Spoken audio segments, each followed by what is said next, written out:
Hello, welcome back again with me Iqbal Hanur.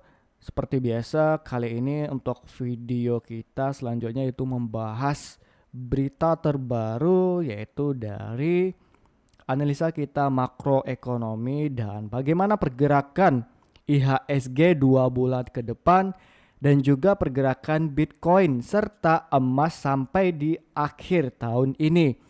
Karena current event sekarang itu yang harus teman-teman ketahui agar teman-teman itu tidak FOMO, greedy, dan tentunya tetap stay profit dan menghindari risiko semaksimal mungkin. Jadi kali ini teman-teman yang dari cryptocurrency maupun dari komoditas emas bisa menonton video saya ini karena ini akan memberikan impact pandangan teman-teman untuk 2 bulan ke depan hingga akhir tahun ini ya. Jadi di sini saya akan memberitakannya secara kompleks. Nah, jadi FYI teman-teman ya, di sini bagi yang belum join di grup Telegram kita ini bisa langsung join di bio YouTube saya ini ya, maupun dari link deskripsi di bawah video saya ini. Bagi teman-teman yang ingin nge-follow Instagram saya untuk mendapatkan informasi dan menjawab seputar pertanyaan teman-teman yang ada di Instagram melalui DM, itu bisa langsung nge-follow dan ya, ini Instagram saya nanti ya. Nah, jadi bagaimana ke depannya? Tapi sebelum itu di sini teman-teman yang seperti Mas Nathan dan juga Mas Joandi juga udah pada request ya. Ini apakah ada daging yang bisa dikonsumsi malam ini, Chef? And then Pak Joandi juga bilang, betul Pak, kami butuh daging yang banyak, yang enak karena mereka-mereka ini dan juga teman-teman kita yang ada di grup Trade with Iqbal ini sebanyak ya 276 members. Itu mereka udah pada nonton kemarin di video saya yang ini ya, yang duel besar IHSG dan data AS. Kemarin baru saya upload dan juga itu juga saya kembali up di story Instagram saya. Dan sekarang video ini akan sangat berpengaruh bagi keputusan teman-teman selama 2 bulan ke depan dan juga akhir tahun ini. Kita akan tahu nih bagaimana kondisi ekonomi kita. Ini akan kompleks dan teman-teman dari saham, cryptocurrency ya, Bitcoin maupun dari emas itu bisa nonton video saya ini. Oke, langsung kita bahas ya. Yang mana kemarin ya, teman-teman yang udah nonton video saya ini yang kemarin, pasti nanti di saat saya udah ngomong yang sekarang ya, bakalan nyambung apa maksud saya. Lagi teman-teman yang mungkin belum nonton video saya yang terbaru ini, yang kemarin, itu bisa teman-teman langsung cek ya video saya ini dulu, baru nonton video saya yang sekarang ini. Oke ya. Dan teman-teman yang belum subscribe video saya ini, subscribe dulu sebelum lanjut menonton dan tekan tombol like-nya ya agar kita itu lebih cepat views-nya dan juga nanti saya juga lebih semangat lagi ya. Serta aktifkan notifikasi bell loncengnya sehingga teman-teman itu bisa langsung nonton video saya ketika saya mulai update. Oke ya. Langsung saja kita mulai ya. Ini FYI kemarin ya, itu di hari Jumat. Sekarang nih saya nge-record di hari Sabtu pagi subuh ya, jam 6.15 waktu Indonesia Barat GMT 7. Nah, kemarin ini ke jam 7.30 yang udah kita bahas, yang mana ini ada dua data penting. Yang paling penting ini adalah data NFP ya. Dan juga di sini ada data unemployment rate. Yang mana NFP ini merupakan data ketenaga kerjaan Amerika Serikat di luar sektor pertanian dan unemployment rate itu merupakan data pengangguran di Amerika Serikat. Yang mana data pengangguran ini ternyata lebih naik di luar ekspektasi namun lebih rendah dari bulan lalu atau di bulan Maret. Nah ya, dan juga di sini dari data pengangguran ternyata hasilnya tetap sama sesuai ekspektasi dan tetap sama seperti di bulan lalu untuk jumlah penganggurannya. Nah, sampai di sini perlu diingat ya. Jadi teman-teman yang bingung ini sebenarnya kedua ini merupakan data apa, bisa nonton di video saya yang kemarin. Yang ini, yang barusan saya sebut tadi. Oke ya.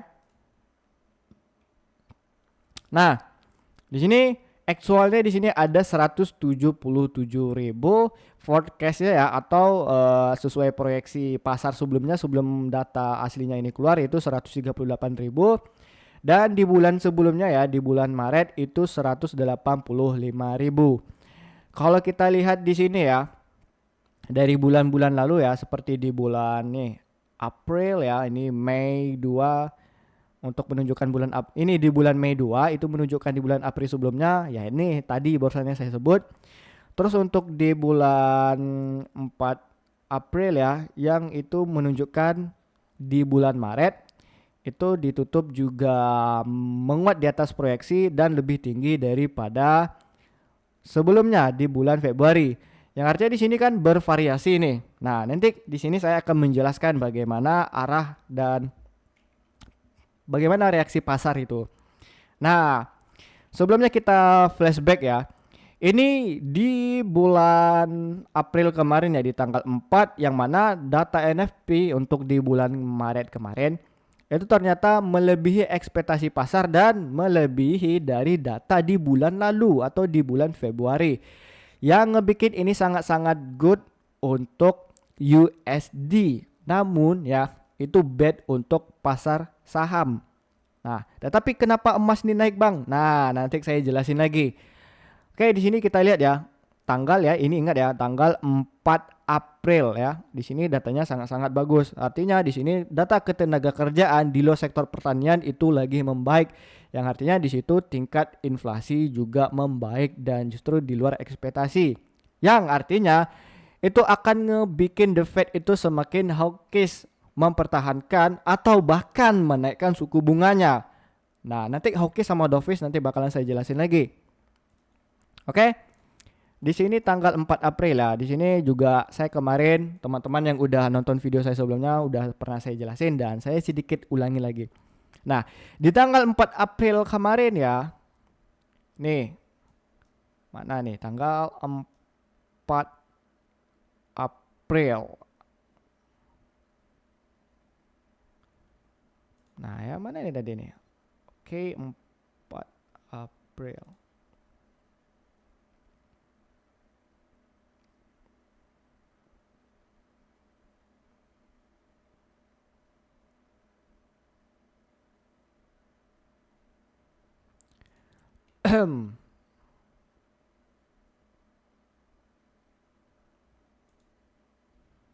Kita buka data spek dulu lah. 4 April.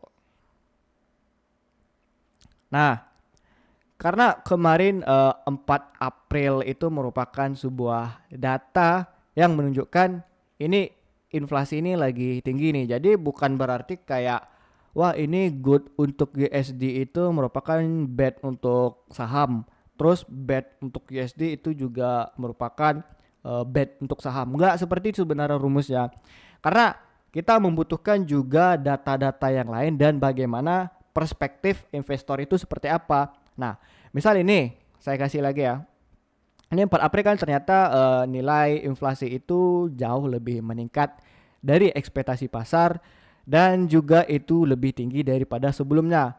Yang mana waktu itu di bulan Februari itu kan ternyata nilai ya NFP itu lebih rendah daripada ekspektasi ya. Namun lebih tinggi daripada bulan lalu. Ini tanggal 7 Maret nanti kita tandai lagi. Nah, sehingga yang mengakibatkan itu pasar menjadi reaksinya positif. Nah, kan 4 April nih keluar data rilisnya ya. Di sini tutup melemah. Lalu di bulan depannya ini harga itu ngebentuk spike ya. Spike itu artinya itu ada sedikit pengeluaran harga lah. Nah, ini namanya spike nih. Spike dia keluar lagi ya, turun.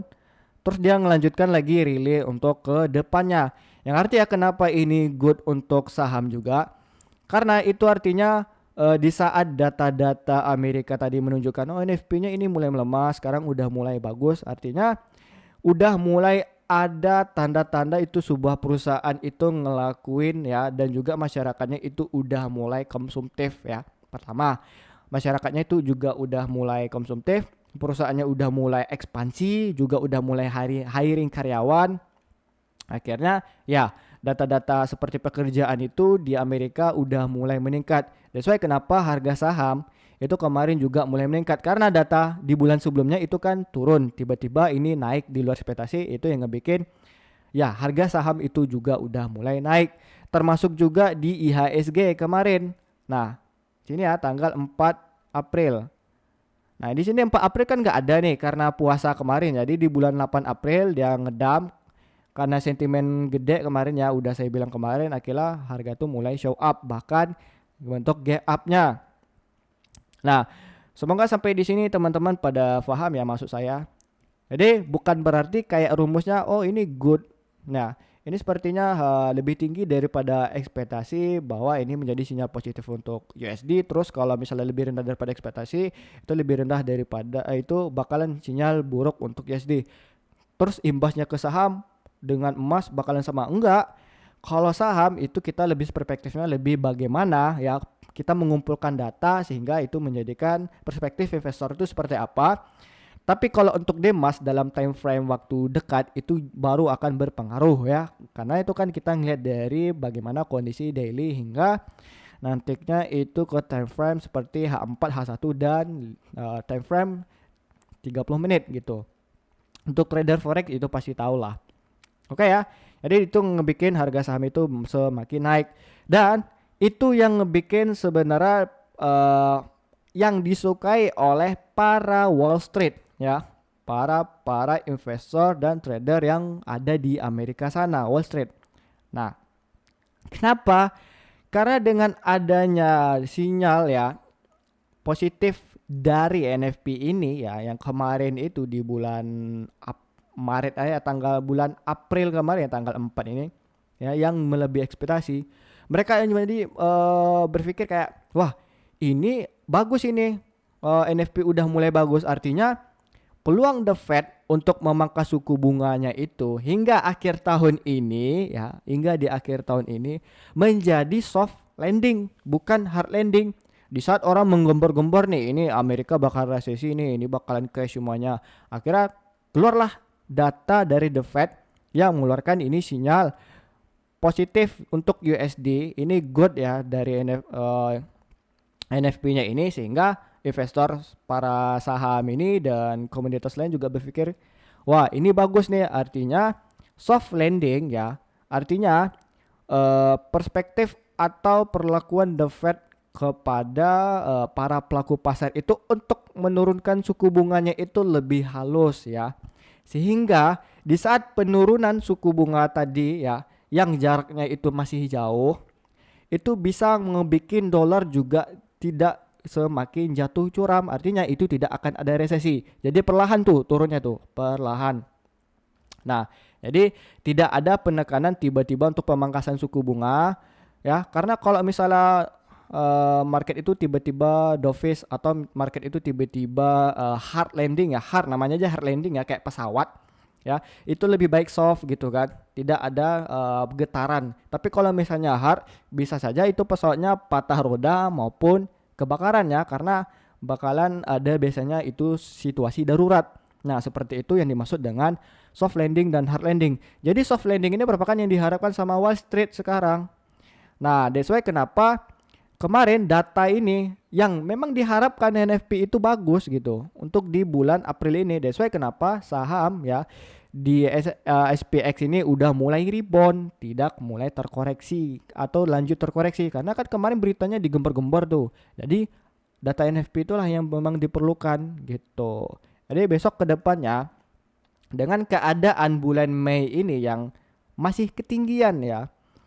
Ketinggian di bulan lalu tapi ya ketinggi dari ekspektasi tapi ini lebih rendah daripada bulan lalu artinya ini merupakan soft landing untuk The Fed artinya dolar itu tidak benar-benar junam saham semua marketnya bakalan stabil tetap rally tapi tetap risk on lebih lebih diperhatikan lagi tapi untuk di akhir tahun itu bisa lebih kita perhatikan lagi lah jadi kemungkinan nanti di akhir tahun baru ini pemotongan suku bunga itu sebanyak 2 kali oleh The Fed ya. Kalau tiba-tiba misalnya kemarin ini data NFP-nya ini jelek ya kan di luar ekspektasi dan lebih rendah daripada bulan lalu, ditambah sekarang juga hal yang sama, itu baru itu menyebabkan market itu crash lanjut ke bawah. Karena kenapa? Amerika dalam kondisi resesi dan dolar itu dalam posisi yang benar-benar sangat crash. Oke, sampai di sini paham lah ya. Nah, jadi jangan melihat kalender ini data-data kayak gini, teman-teman langsung bisa menyimpulkan sesuatu ini good, ini untuk saham, ini untuk good, untuk ini enggak gitu teman-teman. Sampai di sini paham ya. Walaupun teman-teman sini kayak ini maksud Bang Iqbal ini apa, saya belum paham gitu kan. Tapi secara perlahan teman-teman menonton video saya ini nanti bakalan paham sendiri. Dan kita akan ngebikin video dari dasarnya, oke? Nah, jadi yang penting bagaimana proyeksi saya 2 bulan ke depan, dan juga ini bagaimana akhir tahun ini bakalan saya bilang nih termasuk cryptocurrency, oke? Nah, satu lagi ya. Ini ya, ingat nih sebelum saya bikin grafiknya ya. Kan ini tanggal 10 April nih ya di 2025. Penundaan tarif Trump yang juga ngebikin market itu mulai kembali naik ya. 10 April artinya kan Trump ini membuat 90 hari. Nah, oke ya. Berarti kita tandai di sini dari IHSG itu udah 10 April. Nah, itu yang ngebikin kemarin market itu langsung gap up. Beritanya itu kan keluar tanggal 9. Tiba-tiba market itu merespons positif dan harga langsung gap up. Nih, kalau kita hitung di ini di IHSG harganya gap up itu sampai 1,43%. Kalau untuk Bitcoin sendiri pun ya kita lihat ini tanggal 9. Nah, tanggal 9 ini juga langsung ngebentuk candle yang bull. Sehingga dalam satu hari itu BTC naik hingga di atas 11 hingga 12%. Nah, oke. Kembali lagi kita ke IHSG. Nah, jadi kalau udah kayak gini kayak mana, Bang Iqbal? Ya kita tandai nanti di tanggal 9. Nah, ini kita tandai tanggal 9 ya.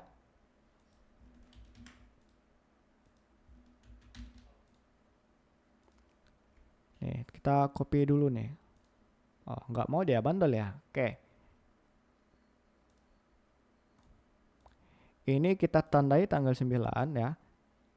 Berarti mulainya dari April, Mei, Juni, Juli. Berarti tanggal 9 Juli kita perlu diperhatikan lagi nih tanggalnya.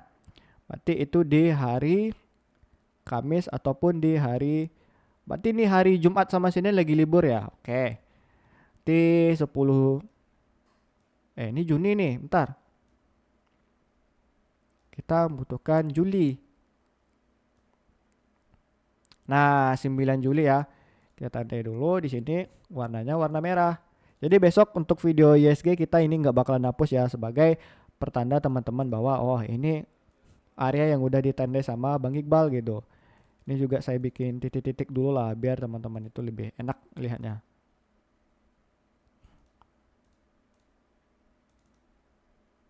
Oke, nggak mau ya bandel juga nih. Nah, terus gimana Bang Iqbal ini ISG 2 bulan?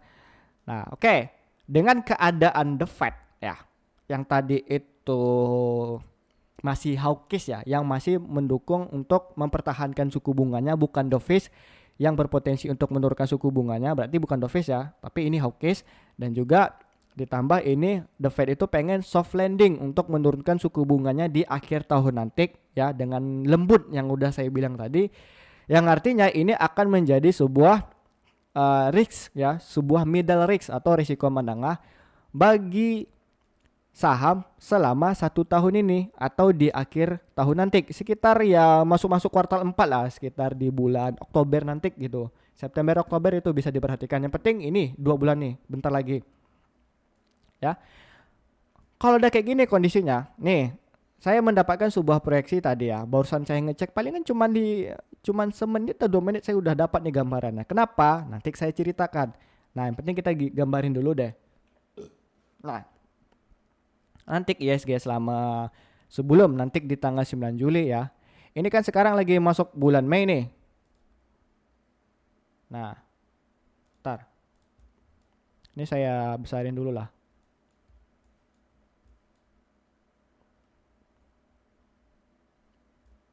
Oke, nampak ya teman-teman ya. Nah, di sini kan masuk bulan Mei nih. Yang mana kita tahu sendiri lah bahwa Mei ini merupakan masih berlakunya sell in May and go away di IHSG.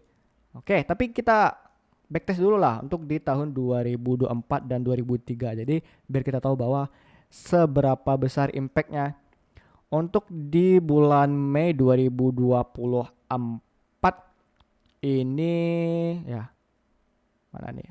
Ini April. Market langsung disambut merah nih ya. Mei, terus baru dia kembali melanjutkan kenaikannya itu di 2024, berarti itu di minggu awal ya, atau di beberapa hari awal. Terus untuk di bulan Mei di 2023 juga ini ya. Bulan Mei, mana nih?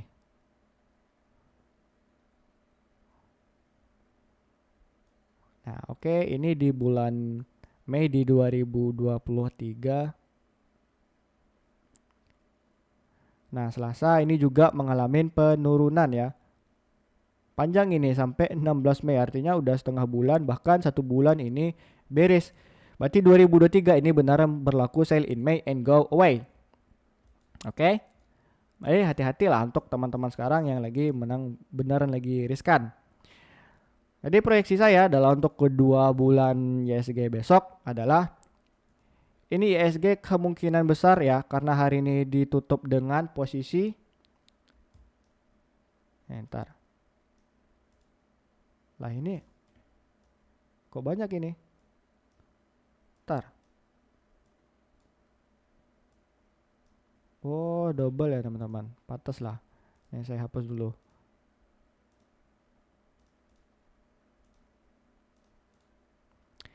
Nah, ditutup dengan candle ya.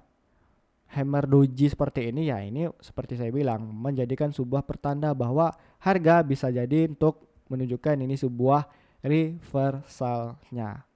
Oke. Untuk di close ISG di hari ini. Nah, ini seperti ini nih. Ya.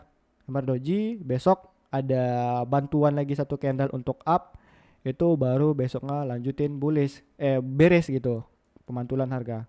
Nah, oke. Oke, ini kita balikin dulu ya. Jumat 2 Mei. Sesuai ekspektasi saya bahwa ISG hari ini ditutup menguat, namun tipis, tidak sampai 1% ya. Ini udah saya bilang nih, ISG bakalan menguat di hari Jumat, tapi nggak sebanyak yang bisa kita harapkan lah sampai di atas 1%, dan terbukti benar kan. ISG hari ini ditutup tipis 0,72%. Kalau nggak percaya nonton aja video saya tadi. Itu terbukti semua tuh ucapan saya. Nah, jadi dengan kayak gini keadaannya ISG. Oke. Ini bakalan ada kenaikan kembali ini. Ya. Ini adalah kembali kenaikan terus ya. Palingan 1 sampai 2 hari ini itu dia baru bisa kembali melakukan penurunannya di area support yang udah kita bikin sebelumnya. Artinya kan di sini ngebikin spike dulu nih. Ya, sub ini kan baru dia mantul. Nah, ini untuk ISG dalam beberapa hari di minggu depan. Lalu ke depannya seperti apa? Nah, ke depannya yaitu adalah ini ISG ya, antara di respon support kembali atau ya ini ngebentuk dia downtrend, tapi dia cantik nih mainnya. Dia turun, ya naik kan, terus turun sedikit, ada kenaikan, terus turun sampai ke sini, dia bakalan sideways ya. Ya untuk di ini di pertengahan Mei baru nanti dia itu mulai ada lagi kenaikannya. Nah, nanti dia baru main beranging di sini lagi nih. Ranging terus ya. Kemungkinan besar dia bakalan bisa tembus lagi, turun, naik, turun. Terus menjelang data ini nanti keluar atau Trump itu udah mulai habis. Nah, ini perlu diperhatikan nih. Ini bisa sekalinya jatuh itu memang junam parah. Nah, oke. Nah, ini perlu diperhatikan nih. Ini nanti baru jadwalnya itu gap kita itu tertutup. Oke ya. Nah, di sini saya percantik dulu lah biar nanti di sini teman-teman bisa ngelihat, oh kayak gini ya, ternyata proyeksi Bang Iqbal benar ya gitu.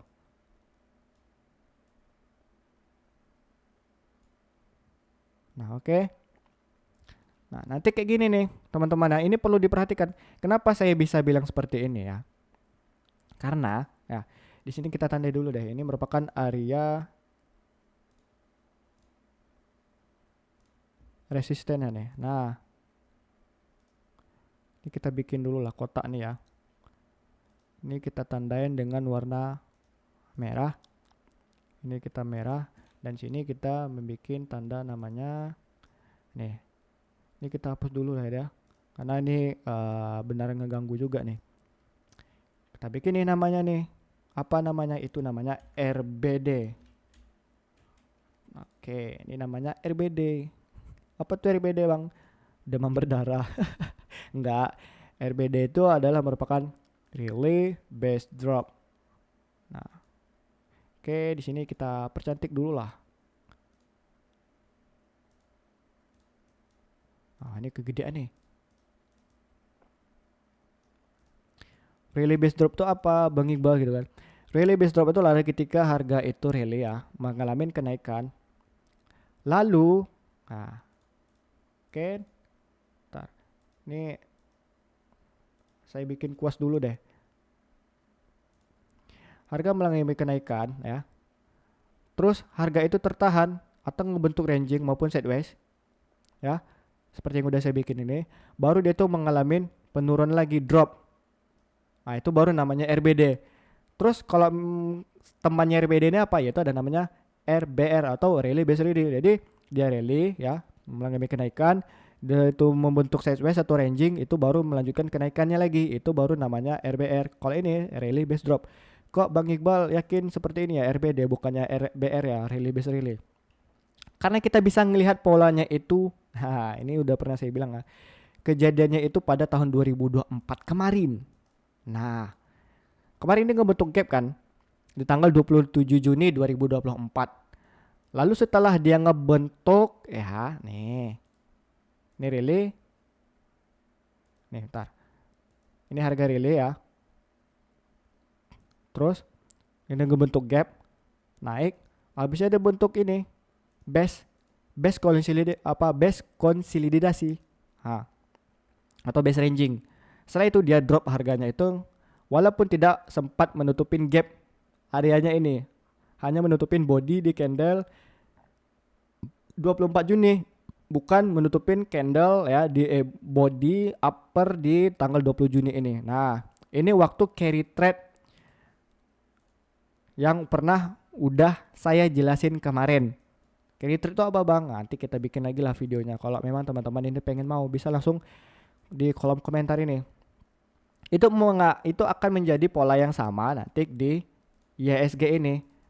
Nah, oke. Nah, oke, ini untuk RBD yang kedua ya. Nah, ini RBD yang dulu nih. Sama kan polanya? Semoga ini yang udah saya bikin ini menjadi akurat dan semoga booming ya. Jadi kita bakalan jadi lebih, wah ini Bang Iqbal nih keren ya. Ya memang keren guys. 5 proyeksi aja saya benar. Tengok nih harga rupiahnya. Nge-stay di 16.400. Kemarin ada yang bilang ya rupiah bakalan ke 18.000, rupiah bakalan ke berapa? Saya baru bilang guys. Saya baru bilang rupiah bakalan ke 16.400. Ternyata benar. Ntar ya teman. Ini serius, ini saya bilang apa loh? 16.400 kemarin. Nih, saya tunjukin lagi nih. Astaga, terbukti lagi nih ucapan saya. Ini baru saya bilang di minggu kemarin nih. Ntar. Yang ini. Nah. Mana ya? Ini juga saya bilang rupiah nggak bakal ke 18.000, 20.000. Terus ke 16.400. Saya lupa ini bilang kapan nih 16.400-nya ya. Ada nggak ya? Mana nih? Di grup Telegram kalau nggak saya salah nih. 16.400.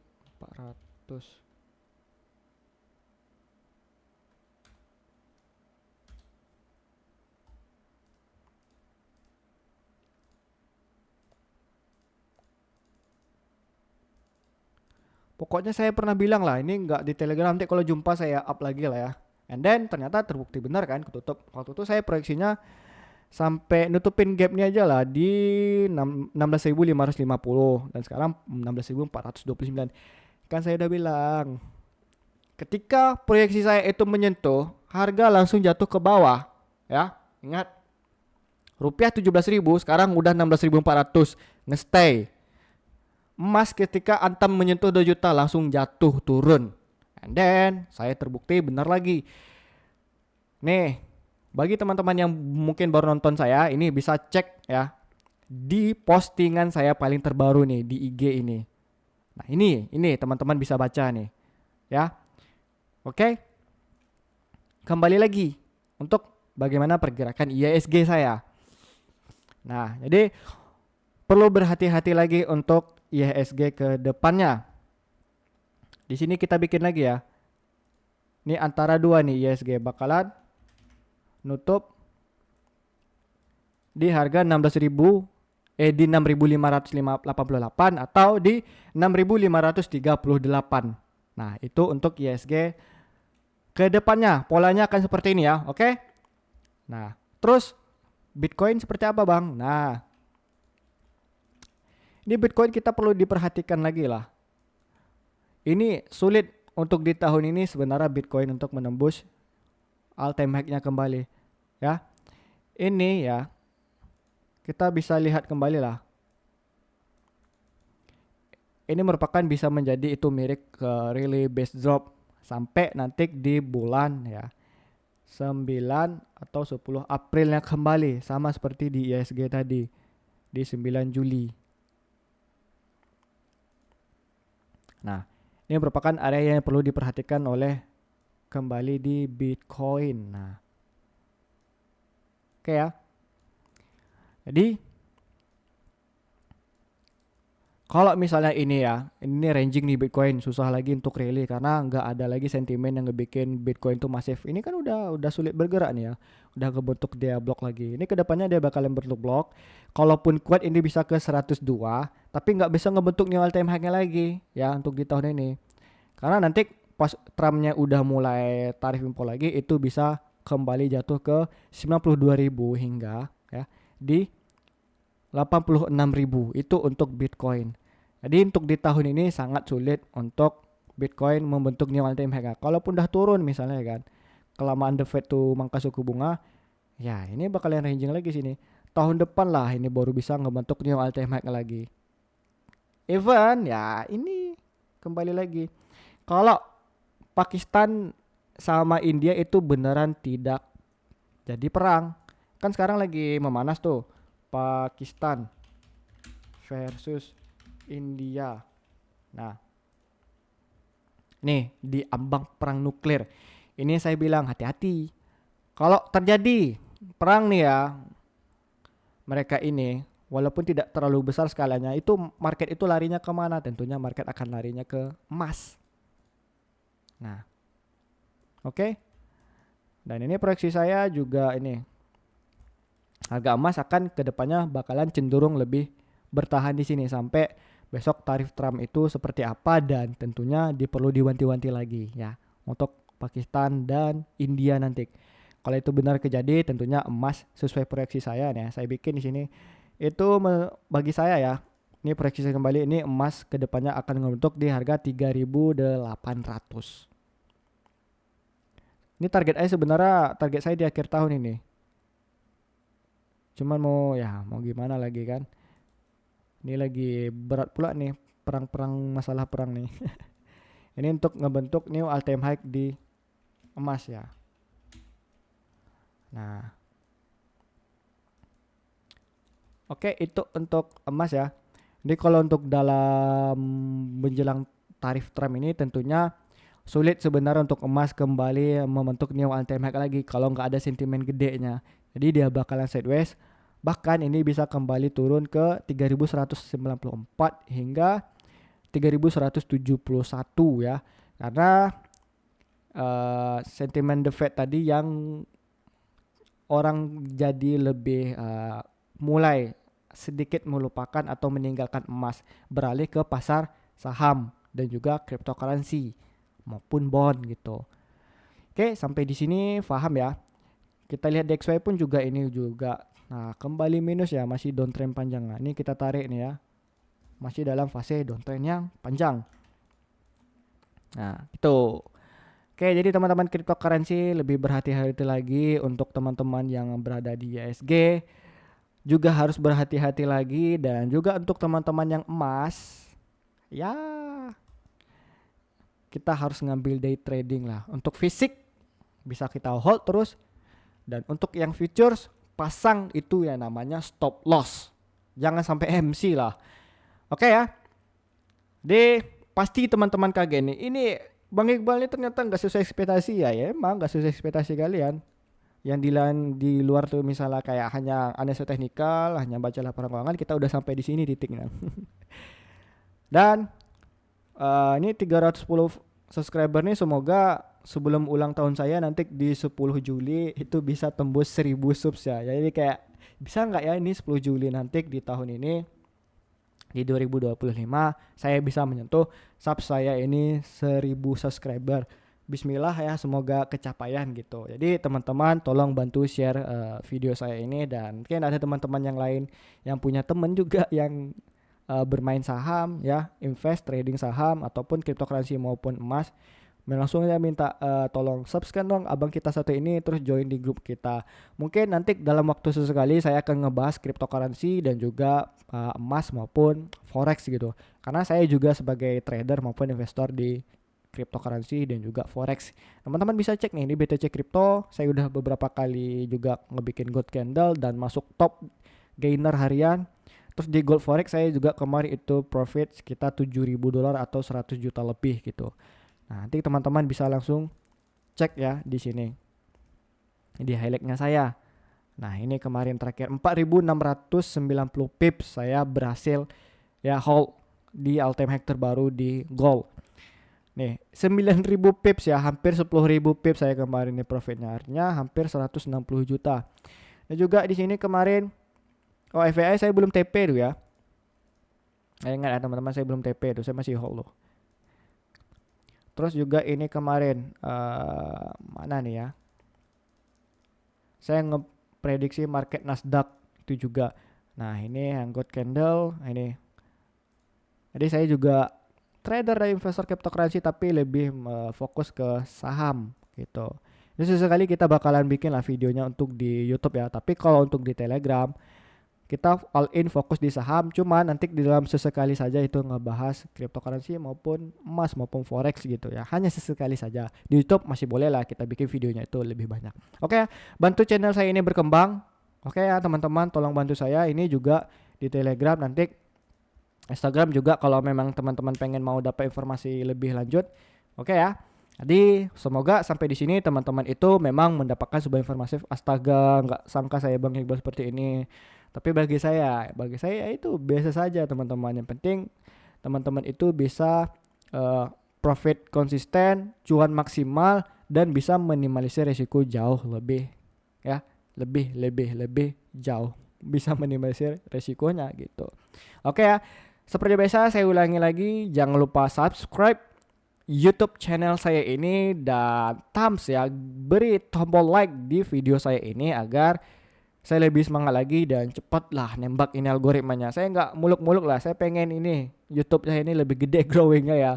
Dan juga ini share video saya ini ke teman-teman kamu ya yang juga lagi belajar trading atau investasi, dan juga aktifkan notifikasi bell loncengnya ya teman-teman semuanya. Ya seperti biasa, terima kasih, salam gacor.